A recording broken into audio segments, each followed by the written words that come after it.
Agora o canal tá em HD. Tem iluminação. E paçoquinha.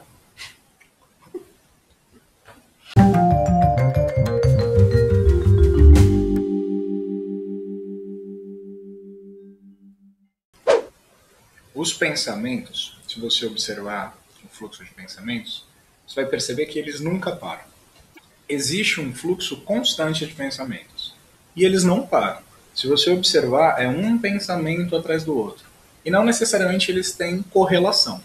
Existe um pensamento acontecendo e de repente ele muda para outra coisa, e muda para outra coisa, e muda para outra coisa, e muda para outra coisa. É um fluxo eterno de pensamentos. Não tente interromper esse fluxo. Apenas observe o funcionamento desse movimento da mente. Observa como a mente pula de um pensamento para outro, de maneira incessante. E observa como os pensamentos surgem de lugar nenhum. Você está pensando no seu trabalho e de repente você começa a pensar na sua esposa, depois você pensa no seu filho, ou você pensa no seu marido, aí você pensa em dinheiro, e aí você pensa no café que você quer tomar, e aí você pensa na viagem que você queria fazer, e aí você lembra de uma coisa de quando você era criança e estava na escola. Os pensamentos ficam pulando de galho em galho o tempo inteiro. Tudo bem, essa é a função da mente, criar pensamentos, como a gente já falou em outro vídeo. Observe que a maioria dos pensamentos são formados de diálogo. Existe uma voz narrando o tempo inteiro, julgando, analisando, criticando, interpretando, criando um mundo ao seu redor. E então, traz a sua atenção para o fator comum a todos os pensamentos. Todos os pensamentos acontecem para mim. O eu é o suporte de todos os pensamentos. Se existe um pensamento, existe um eu que pensa. Sempre. Sempre existe um eu que pensa o pensamento. Observa aí. E veja se existe qualquer pensamento que não seja atribuído ao eu. Obrigatoriamente, se existe um pensamento, ele é atribuído ao eu pensante. Mesmo que seja um pensamento a respeito de outro lugar, de outra pessoa, de outro universo, com outros seres, mesmo que seja um pensamento onírico a respeito de um sonho, sempre é em relação ao eu pensante. Portanto, nós temos aqui uma relação clara entre os pensamentos e o senso de individualidade, ou ego, ou personalidade. Esse senso de ser uma pessoa ou um ser individual pensando. Os dois estão tão ligados quanto o doce do mel, o azedo do limão, o salgado do mar. É difícil de perceber onde um inicia e o outro termina.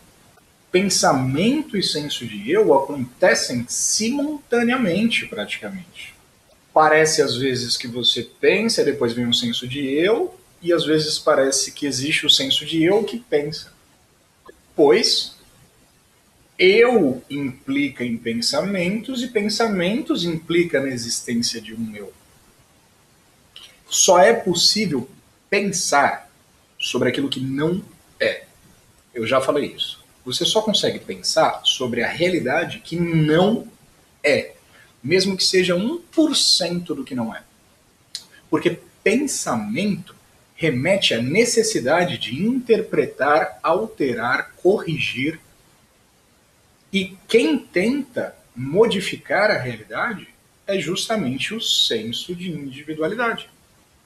E o senso de individualidade só existe quando ele pensa sobre a realidade, identificando ela como sendo algo separado, que ele precisa interpretar, corrigir, entender.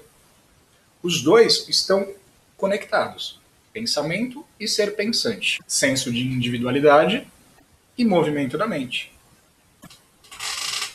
Então, voltando à ideia de que os pensamentos representam um fluxo constante, incessante, de imagens mentais e julgamentos e diálogo e desejos e tudo mais. Tudo aquilo que a realidade não é. Tudo aquilo que a gente superimpõe na realidade. Vamos colocar aqui em cima esse fluxo incessante de pensamentos. Esse fluxo ininterrupto, eterno. Não importa o quanto você tente interromper esse movimento, você não vai conseguir. E observação. Não tem nada de errado com esse fluxo. Esse fluxo eterno de pensamentos é o que cria a impermanência. É esse movimento da natureza, do mundo. Se não fosse por isso, você estaria estagnado, parado, num bloco preto de consciência. Então, tudo bem com o movimento da mente. Observação 2. Sim, é possível, através de técnicas de meditação, você trazer a sua atenção para um objeto de meditação, que pode ser um objeto, ou pode ser, por exemplo, a respiração, e direcionar a sua mente para esse único objeto e focar ela nesse único objeto e pausar ela em um objeto. Mas mesmo assim, ainda é um pensamento.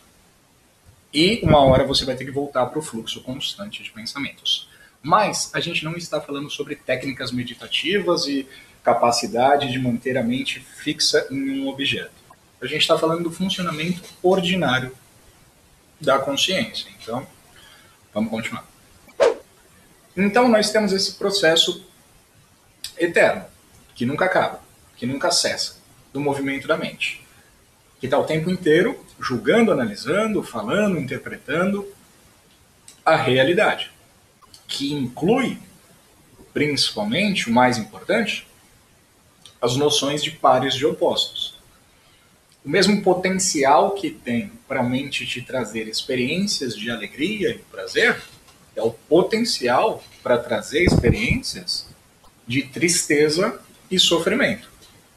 É por isso que é afirmado que o mundo é sofrimento. A manifestação é feita de sofrimento. Já começa pelo erro básico, que a mente sobrepõe na realidade uma interpretação própria. A cagada já está feita aí. Originalmente, a mente já sobrepõe o erro. Ela já sobrepõe uma coisa que não é. E o potencial para isso causar sofrimento já está ali. No momento em que a mente sobrepõe a realidade, já existe todo o potencial de causar sofrimento através da falsa identificação, da interpretação errônea da realidade. Porque ela é superimposta, ela é sobreposta por uma mente pessoal, individual, que vai projetar merda. Uma hora ela vai projetar apego, sofrimento, tristeza em cima da realidade. Então, a manifestação é sofrimento. Uma hora você pode ficar felizão aí 1 ano, 2 anos, 3 anos, 10 anos, mas uma hora você vai sofrer. E a questão é, esse processo de movimento da mente, de identificação com esse irreal, acontece para quem? Eu. Então, a gente coloca aqui embaixo do fluxo de pensamentos, o senso de eu, a individualidade, o ego.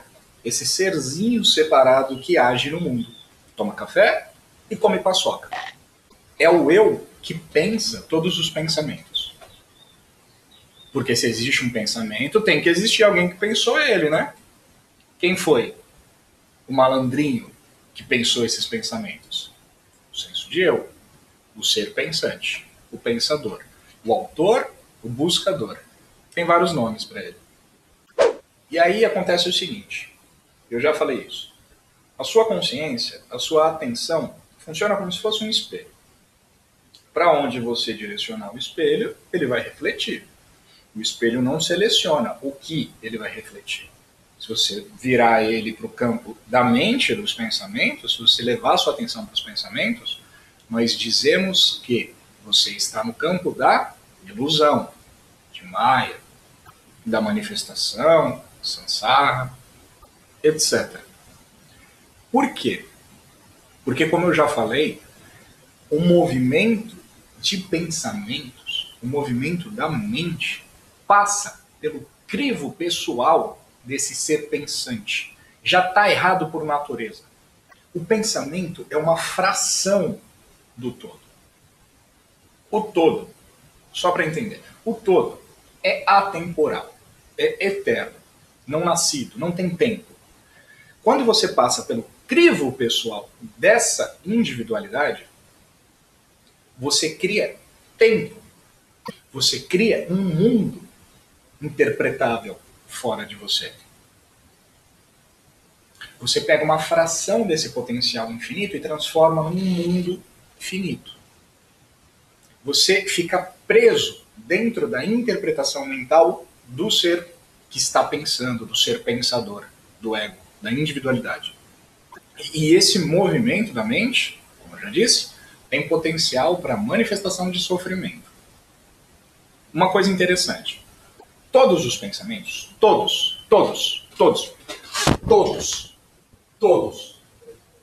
sem exceções, todos os pensamentos acontecem no tempo. Todos eles. Vamos acompanhar o raciocínio. A realidade acontece no eterno agora. Sempre agora. Sempre. Sempre agora. Se o pensamento obrigatoriamente não pode ser sobre o agora, porque se fosse sobre o agora não seria pensamento. Não tem nada para pensar sobre o agora. Se você sobrepõe o agora com uma fração dessa potencialidade, com um pensamento, e ele obrigatoriamente tem que ser diferente do agora, e o agora é agora, ele obrigatoriamente precisa ser a respeito do passado ou do futuro. O pensamento não pode ser sobre o agora, porque o pensamento é justamente aquilo que a realidade não é. Você já deve ter ouvido a expressão espaço-tempo. A gente define o universo como sendo um espaço onde existem as curvaturas de tempo.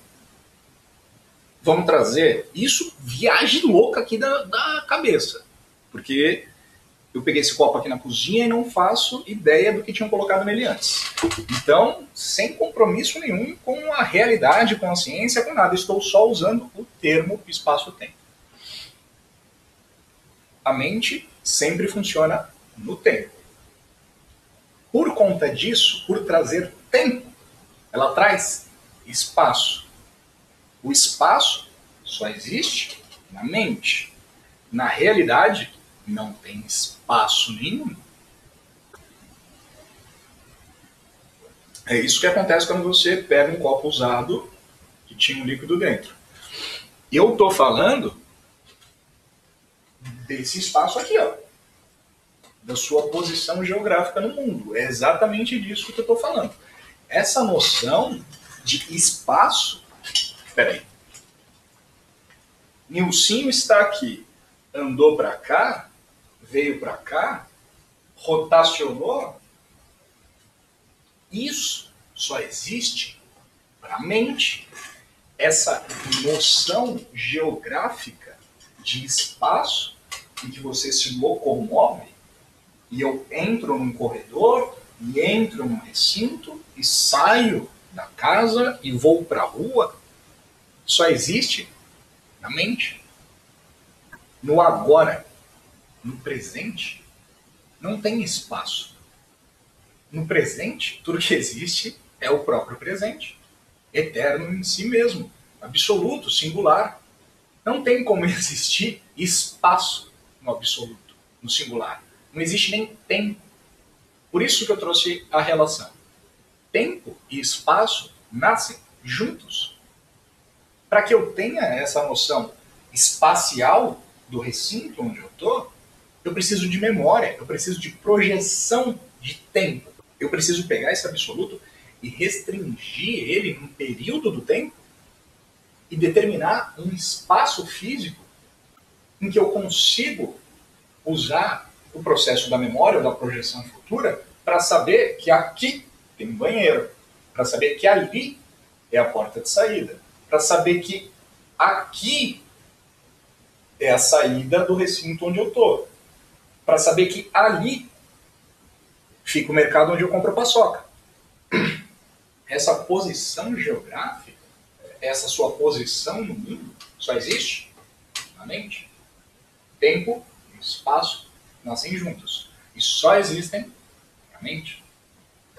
Tá, e daí? A questão é, o mundo, isso aqui, que se chama de planeta Terra, quer você acredite que ele é redondo ou que ele é plano, só existe na mente. É a mente que cria a manifestação do mundo. É a mente que dá origem ao mundo.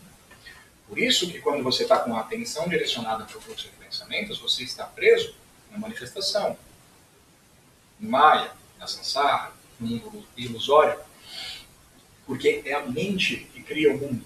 Sem mente não tem mundo nenhum. Não tem mundo nenhum antes da mente. Portanto, se você não tiver, como eu disse aqui, usando a consciência como se fosse um espelho, a atenção no fluxo de pensamentos, existe um mundo. Você vai enxergar um mundo, com causas e efeitos, com distância, com tempo. Existe um mundo extremamente complexo.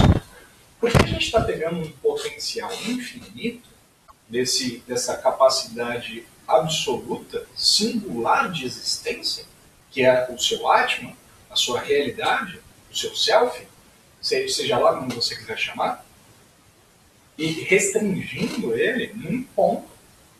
Claro que você consegue criar toda uma manifestação extremamente complexa em volta de você. Mesmo essa manifestação extremamente complexa é uma fração de quem você é. Faça um favor para você mesmo. Esse vídeo sai à noite.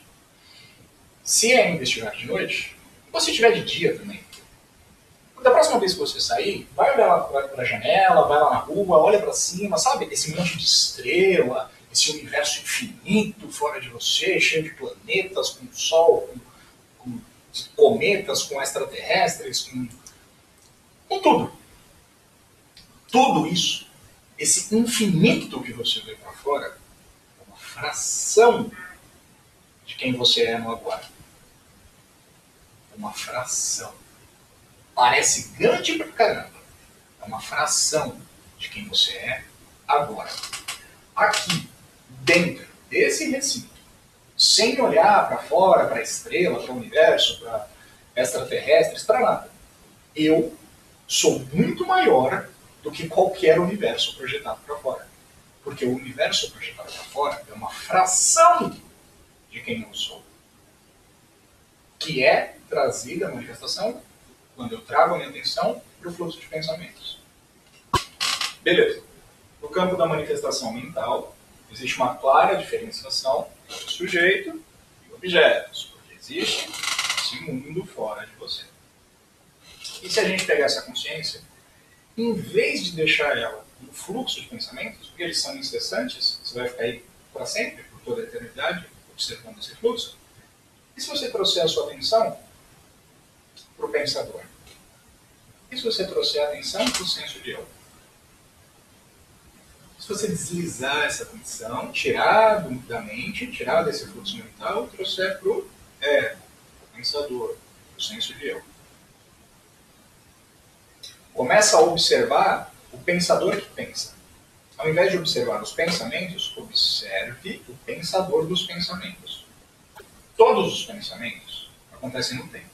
Todos eles são sobreposições, superimposições de conceitos, ideias, diálogos, análises, desejos em cima do real. Portanto, nenhum deles é a realidade. Todos eles são superimposições, todos eles são falsos. E todos eles acontecem para esse pensador. Tudo bem até aqui? Todos os pensamentos não são sobre a realidade e todos eles estão ligados ao pensador. Como eu falei, é igual o salgado do mar, o doce do mel.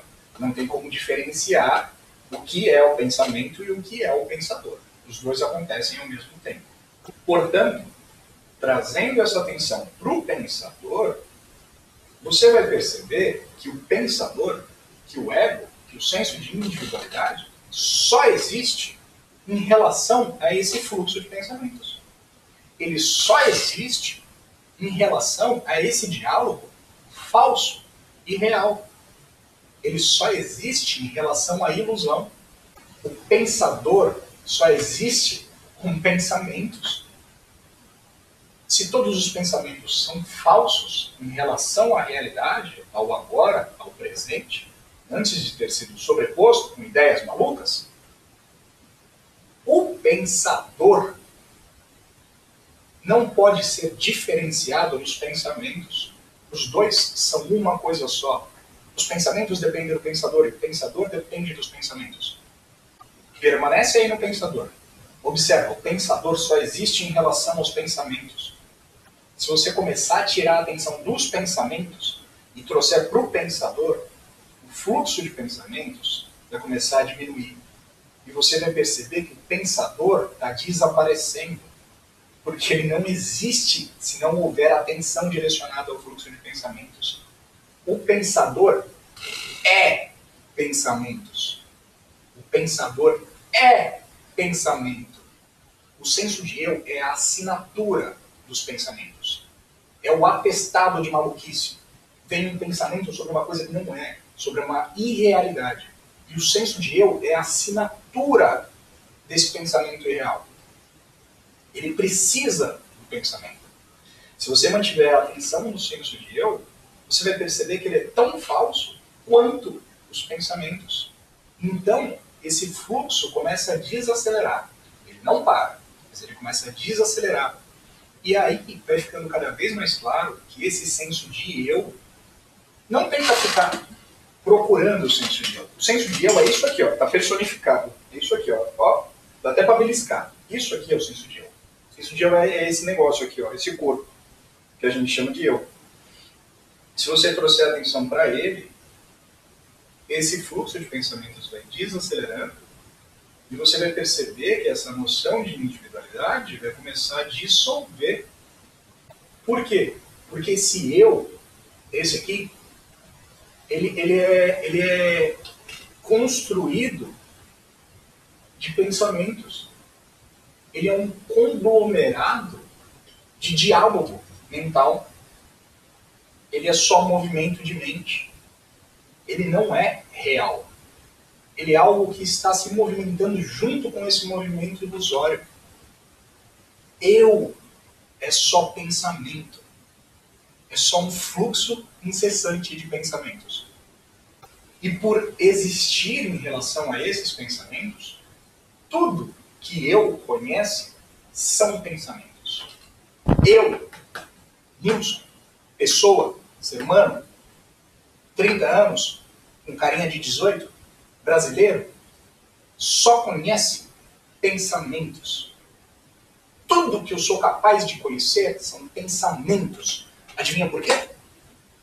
Porque eu sou um pensador. Um pensador só conhece pensamentos. Eu só sou capaz de conhecer pensamentos. Eu, pessoa, só posso conhecer o irreal. Porque sou eu que dou vida ao irreal. Sou eu que atesto, que assino o irreal. Portanto, se eu só existo em relação a pensamentos, e todos os pensamentos acontecem no tempo, eu, pessoa, existo no tempo, estou sujeito ao tempo. Nasci, duro no tempo, irei morrer. Eu estou preso na minha própria manifestação. Eu faço parte do tempo. Acredito que existe tempo. Porque tudo que conheço são pensamentos, e todos os pensamentos são a respeito do irreal, do temporal, do nascido, do perecível. O senso de eu, o ego, não pode ser real. Porque ele muda junto com os pensamentos. E tudo aquilo que aparece e desaparece não é real. A única coisa real é aquilo que está presente o tempo inteiro. Sempre esteve, sempre estará. Livre do tempo, do nascimento, dos pensamentos, de toda essa análise mental. Percebendo isso, a gente consegue entender que esse eu aqui, esse aí, é só um conglomerado de pensamentos. Está preso dentro da sua própria mente.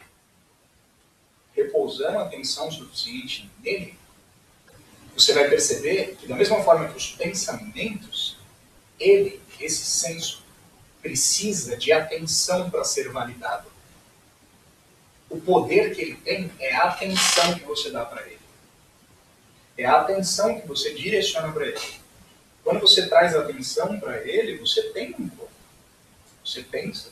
Você está no mundo. Você está sujeito à causalidade. Você é uma pessoa.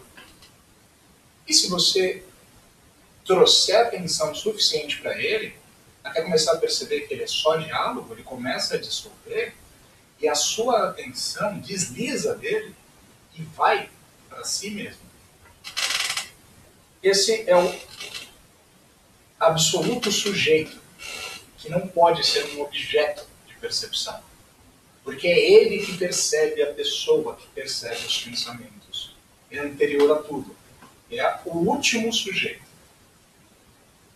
Anterior a qualquer diálogo, a qualquer senso, a qualquer noção.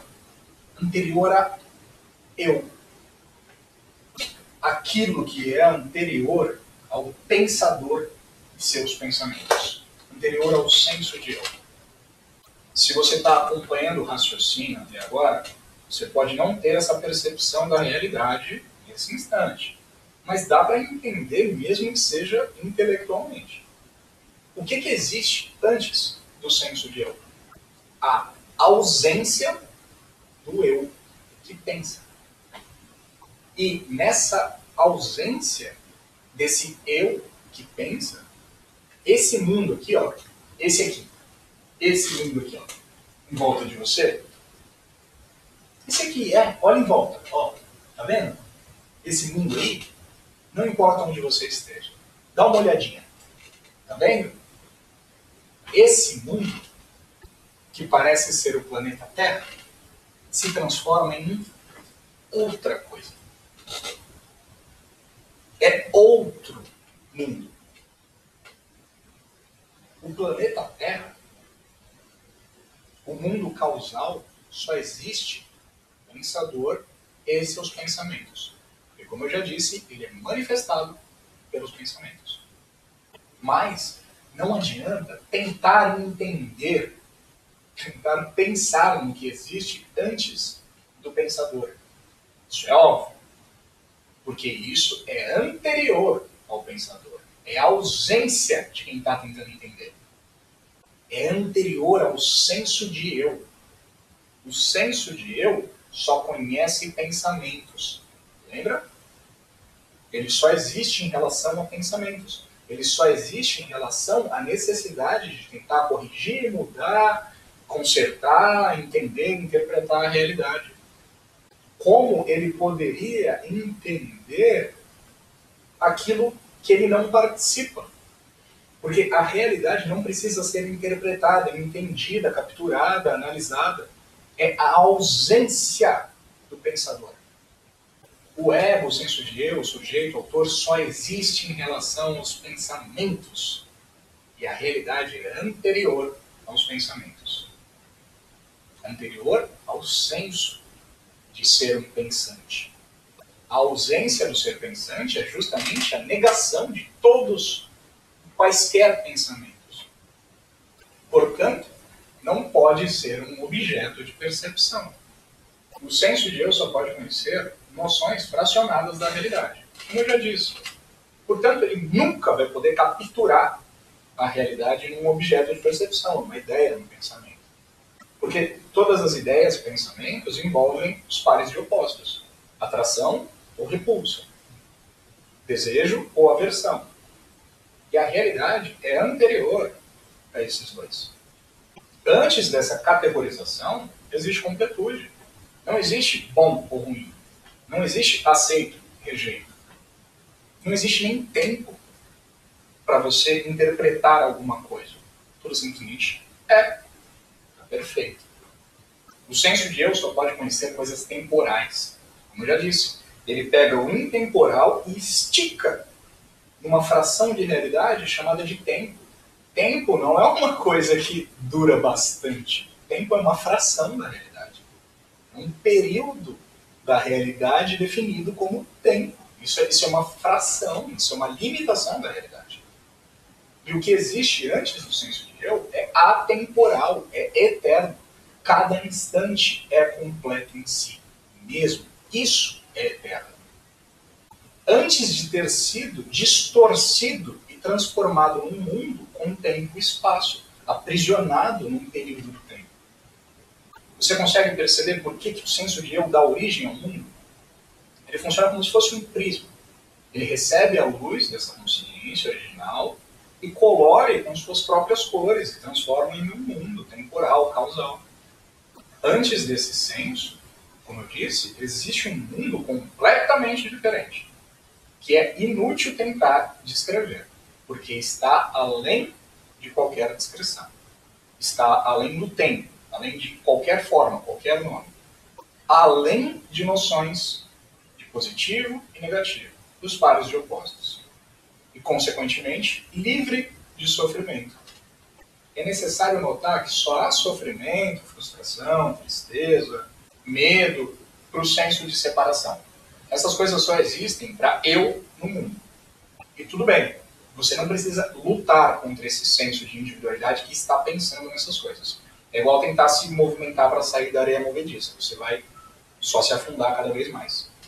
O que você faz é relaxar a sua atenção, primeiro da mente, do senso de eu, e depois o próprio senso de eu vai começar a se dissolver como se fosse fumaça, e você vai perceber que ele era só diálogo. Era só fracionamento da realidade em um ponto específico, no tempo e no espaço. E aí está o inominável, o inconcebível, o inefável, o indefinível, o absoluto, o singular, Deus, seja lá como você quiser chamar. Pois não é tocado pela mente que analisa, nomeia, categoriza. Por isso é indefinível, porque é anterior à mente. É a caixona onde cabe a caixinha chamada mente. A caixona não cabe na caixinha. A caixinha cabe na caixona. Se você tentar saber, tentar descobrir o que existe antes da mente, você cai na besteira de tentar utilizar o senso de eu para transformar isso numa ideia. E eu já mostrei que isso é inútil. Não há nada para se saber aqui. Não há nada para se saber antes do senso de eu. Só quem quer saber é o eu, porque ele fraciona a realidade e tenta interpretar. Não tem nada para entender. Nunca houve um início. Esse é o início. Esse, aqui, ó, esse é o início. Sempre é o início. Sempre é o início.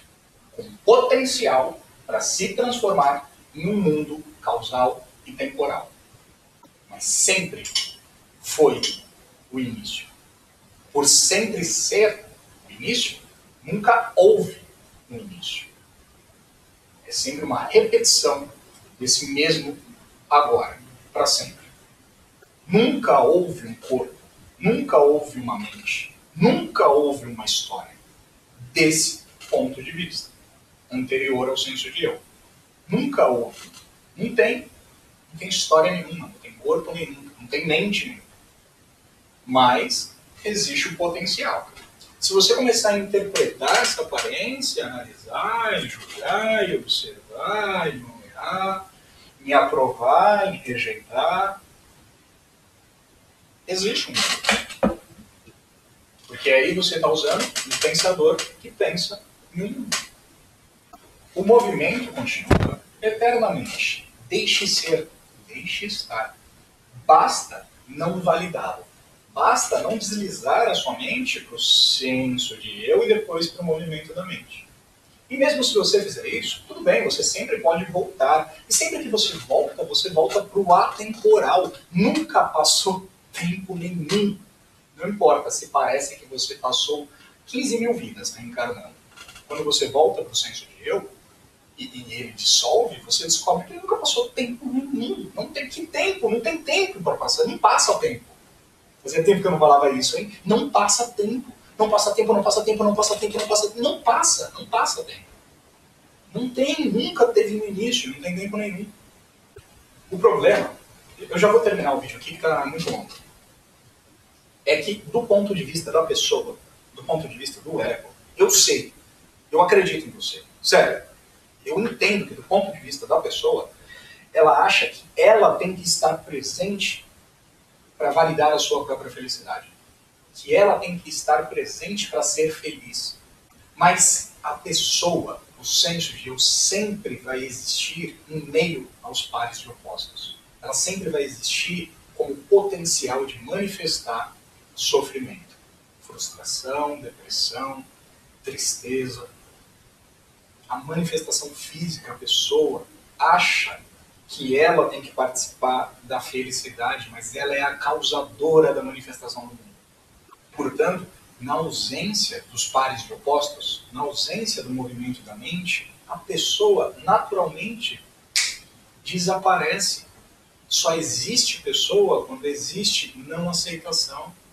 Quando existe 100% de aceitação ao que é, ao momento presente, não tem uma pessoa que pensa. A pessoa só sobrevive, ela só existe quando existe algo a ser consertado, modificado, desejado, quando existe movimento da mente, interpretando a aparência do absoluto, do singular. Na ausência de interpretação, não tem pessoa. E aí há bem-aventurança, contentamento, ausência de medo. A pessoa só existe quando há frustração, necessidade de consertar, de conseguir, de capturar, mesmo que seja 1%.